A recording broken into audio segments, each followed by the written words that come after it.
Why does Japanese archery teach not to think and not to aim at the target? To have a better understanding of this seemingly paradoxical statement, let's listen to the lecture by Reverend Dr. Matsubara again. This is a glass of water, and then I put the dirt into it. Important thing is that this glass of water represents our mind. Now, I stir this glass of water. Now, it is impossible to identify what the contents are. Again, this glass of water symbolizes our mind, the state of our mind. Exactly, we don't know. We are always wondering who we are, who we really are. So, Zen tradition tells us how it is possible to clarify what the contents are. The tradition's answer is just to place this glass of water on a flat place and then just wait. Be patient. That is the tradition's answer to that question. After seconds, after minutes, we are getting to know what the contents are. The heavier things going down, lighter thing going up, water is getting clearer. Let's say there are two stages of meditation. To place this cup of water on the floor, then everything calm down.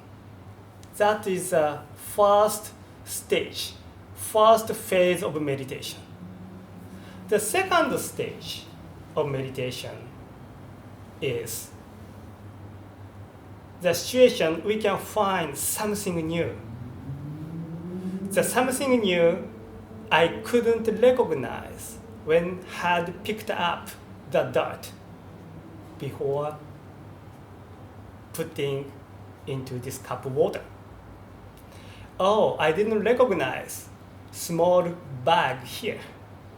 I didn't recognize I picked up accidentally a piece of moss or leaves. To find something new, that is the second phase of meditation. But please remember, the meaning of Zen is simply to place this cup of water on a flat place. That simple action is Zen itself. Buddhism, including Zen, teaches the importance of the way to see a thing as it is, trying to avoid any prejudice. This practice is called right mindfulness.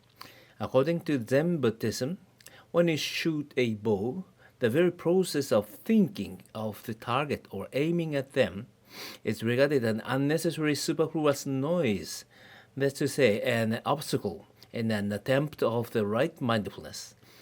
What we learned from the Japanese Kyudo archery is actually completely different from Western rational thinking.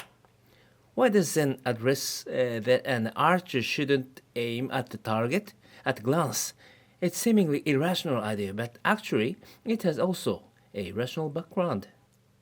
Ancient Japanese archery is simple and light in structure. It doesn't have its complicated structure like a Western rifle or crossbow gun. This means that for a Japanese archer, extreme concentration and relaxation of body mind are required. During thinking, human body subconsciously gets tense, and thus it gets too hard. And this mental and physical conditions causes fluctuations in many places of the body. When the somatic fluctuation is smaller than the error range of the shot, a bow would shoot the mark. So an archer shouldn't feel, think, or aim, but simply look at the target and let the bow go. This idea has its core essentials directly connected to the principles of AI computation, a convolutional neural network, CNN, or Bayesian statistics, though I won't discuss further in this talk now, related to this idea of no thinking. An ancient Japanese archery teaches another different meaning, that is, an oracle, or a fortune telling.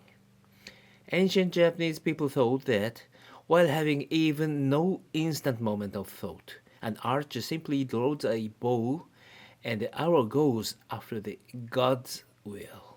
There's a good example that is a widely known story of folding fun target in the tale of Heike. This story is based on a historical battle occurred in the year 1185 between the Heike samurai clan and the Genji samurai clan. This battle is called the Naval Battle of Iyashima. This story shows Nasuno Yoichi, a young archery expert of the Genji, did hit the fan mark set on a boat floating in the sea. The mark was set up by the Heike clan, who prepared it as an oracle to the god of war. His shooting technique was so wonderful that even the opponent Heike samurais cheered for it. One warrior of Heike began to dance on the board. Then, the general commander of the Genji clan, Minamoto no Yoshitsune, ordered Yoichi to shoot the dancing warrior. All of a sudden, the warrior was killed by Yoichi's arrow, and everybody became quiet. Then, the battle had begun again. For his order to shoot the dancing warrior, Yoshitsune's ruthless character was criticized even by the allies. Finally, Yoshitsune was forced to commit suicide in the northern end of Japan with the age of 30. Once ordered, Japanese warrior archer hits the target without any thinking. In this context, we can argue that the spirit of archery in the Bushido, that is, the way of warrior, is quite similar to AI or machine learning system, without any thinking and any hesitation.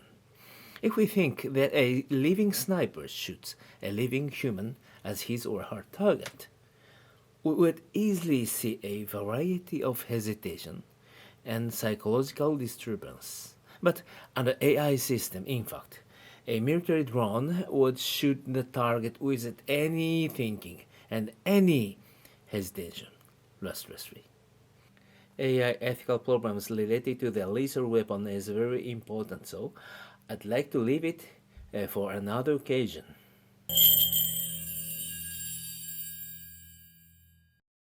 This photo shows a stage scenery of a performance entitled Ocean by the New York Merce Cunningham Dance Company.